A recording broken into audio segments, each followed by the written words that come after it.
2000 সালের 26শে জুন আইসিসির 10ম সদস্য হিসেবে টেস্টে মর্যাদা পায় বাংলাদেশ।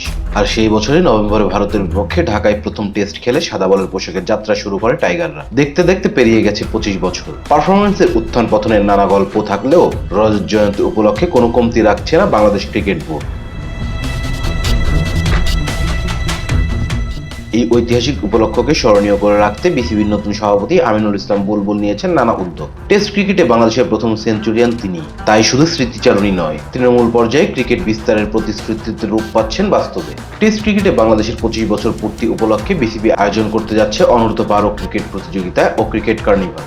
21 জুন শুরু হয়ে 7 দিনব্যাপী চলবে এই আয়োজন, যাতে অংশ নেবে দেশের বিভিন্ন প্রান্ত থেকে উঠে আসা খুদে ক্রিকেটাররা। প্রতিটি ভেন্যুতে 6 ওভারের ম্যাচ খেলবে অনূর্ধ্ব 12 দলের ক্রিকেটাররা। এছাড়া আয়োজনকে রঙিন করতে থাকছে আরো নানা কার্যক্রম।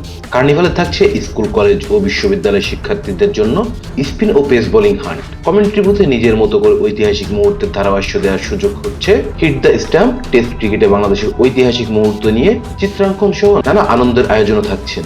এই আয়োজনে জেলা ও বিভাগীয় পর্যায়ে প্রশাসনিক কর্মকর্তারা উপস্থিত থাকবেন। Rezaul Islam, B sports. Please subscribe our channel to get more information about Cricket World.